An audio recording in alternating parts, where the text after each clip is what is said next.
shooting this weekend has outraged some of the Highland community. The family says deputies overreacted while answering a 911 call. This afternoon, activists staged a demonstration in Highland. Inland Empire Bureau Chief Robert Millen is live at San Bernardino Sheriff's headquarters, where they continue the protest. Ross? That's right, Ellen. The protest started around 1 o'clock this afternoon over in front of the Highland substation. They then jumped in their cars and drove over here to Sheriff's headquarters, where they were for another hour. They just left about 30 minutes ago. But one of the things they're going to be doing is presenting this petition to the Sheriff's Department, asking for a number of changes here so that hopefully incidents like these don't happen again in the future. With bullhorns and large signs, they protested for several hours this afternoon, upset that a 911 call for a domestic disturbance Saturday night ended with a sheriff's deputy shooting a 16-year-old boy, Joshua Alvarez. Joanna Bonilla says she's the one who called police because Alvarez was in a fight with his brother. Would you call 911 again? Never again. I regret it. Every minute. She says when deputies arrived, Alvarez was outside with a hammer and a pair of scissors. As deputies approached, she says they fired twice, hitting him. She says it didn't have to be that way. Either him or even tackled him. There were two of them. They could have easily got to him. When the deputies were approaching the suspect, he was armed with a hammer. He was told repeatedly to drop the weapon, and he refused to drop the weapon.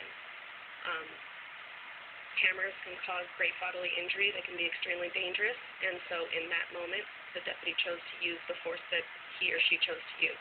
After the incident, when we were giving medical aid to the suspect, we asked him why he didn't drop the hammer, and in that moment, he told our deputies that he wanted to die. Alvarez was rushed to the hospital, where he's now in critical condition. His family says he has liver and kidney injuries. Joshua's my cousin, and he's a good kid. He doesn't have to be in the situation right now. I want justice for my nephew. This can't be going on. I'm tired. Meanwhile, the family is hoping and praying that Alvarez will get better. I want to see him good, walking on the street, playing, and doing the stuff he used to do.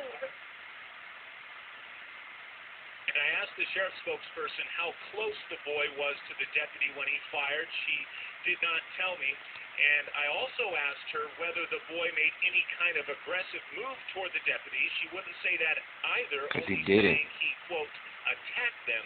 As for this petition, they're asking for, among other things, an independent county commission to investigate these kinds of incidents, and they want police to wear video cameras on their uniform lapels. Live in San Bernardino, Robert Millen, ABC 7 Eyewitness News. Okay.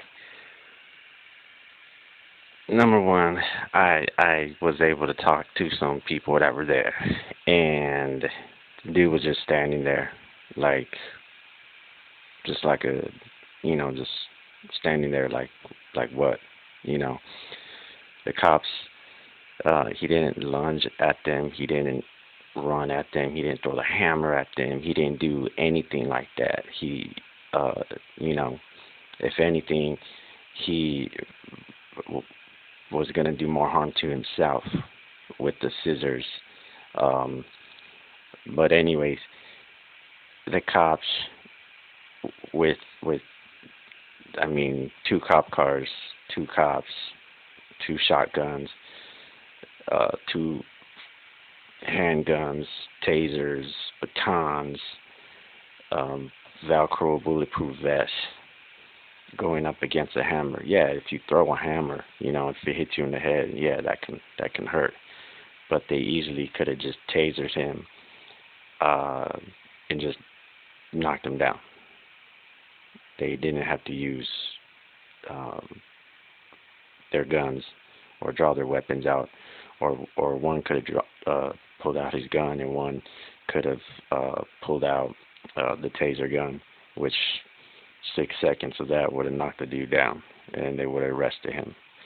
But see, the thing is, this was done in a Mexican-American community. I'm not saying if it was racist or not, but everybody there saw what happened. That's why the sheriff's spokesperson, Lolita, was saying, well, she couldn't give any comment. Was he doing this? Was he doing that? Well, we can't comment. We can't comment because they have a bunch of eyewitnesses. So, this has always been done in the Mexican American community. You always just hear about it in the African American community because they're just more boisterous. They're more united when it comes to saying what happened and doing marches and stuff like that. The Mexican American community is very divided when it comes to things like that, or like this rather. I, on the other hand, have tried to get groups together, and it's very, very hard because they want to do their thing, and I'm like, come on, we just need to do one thing together.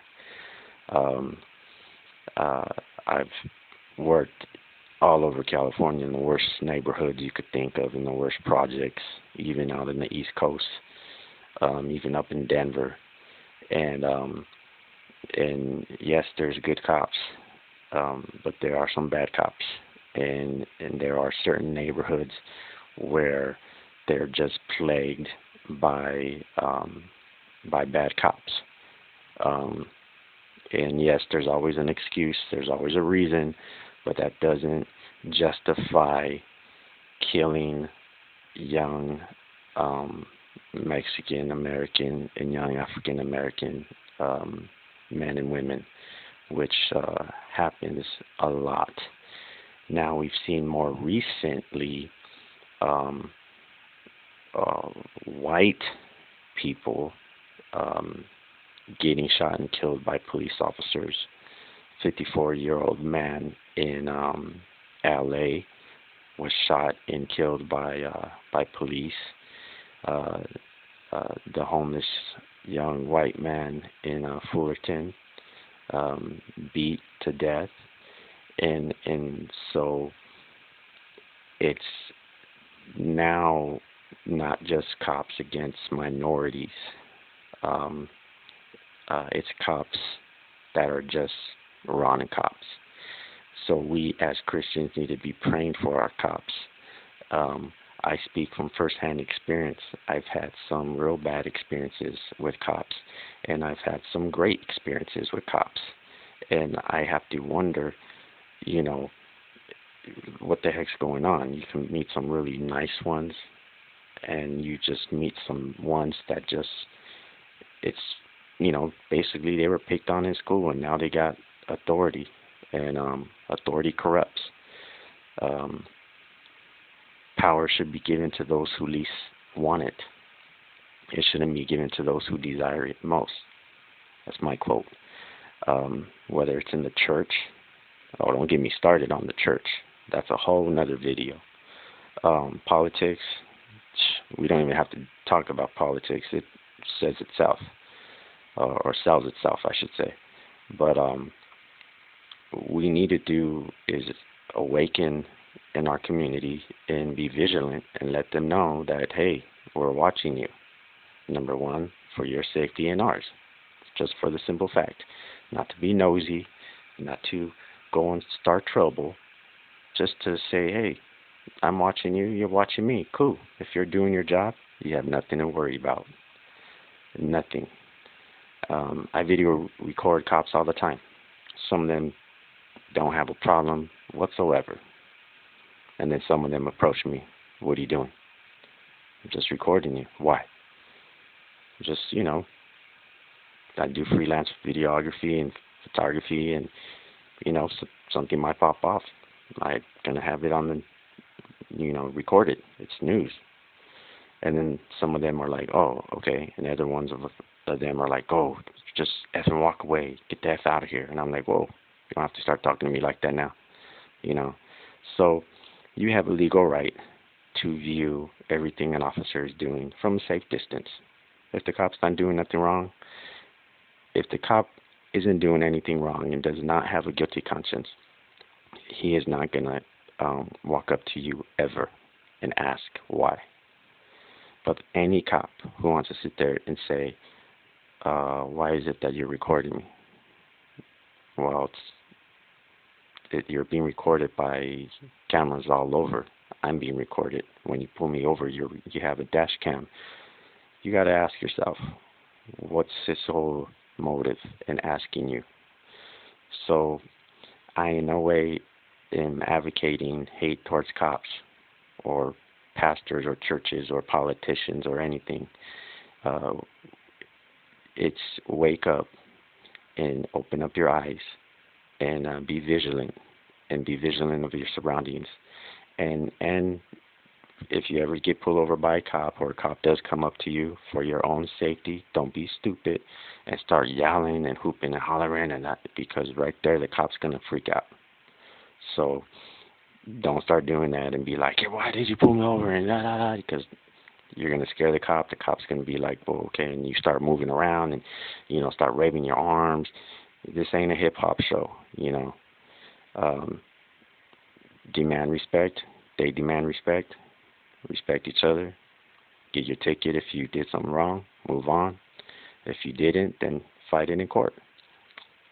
So what I did, and all the stuff that was given to me one night fell apart because I prayed, and all the stuff written down were all lies. They forgot to have me sign tickets. They forgot to sign tickets, and I said, God, you're going to have to handle it because there's nothing I can do. And God took care of it. So you have to exercise wisdom and faith, and just know that there are good ones out there. So pray for them, and I personally, when I see them, I introduce myself and let them know, hey, I'm the hood pastor. I just want to introduce myself. If you see me out here, it's most likely feeding the homeless or, giving flyers out for our church or letting them know about food programs. Some of them are like, cool, we like that. And other ones are like, we don't care, won't even put their hand out to take a card. And they're just like, whatever, So I don't get all butthurt and go home and cry and be like, oh, that guy didn't shake my hand. I just look at it as, well, he's just a cop and he just wants to do his job, go home, do whatever.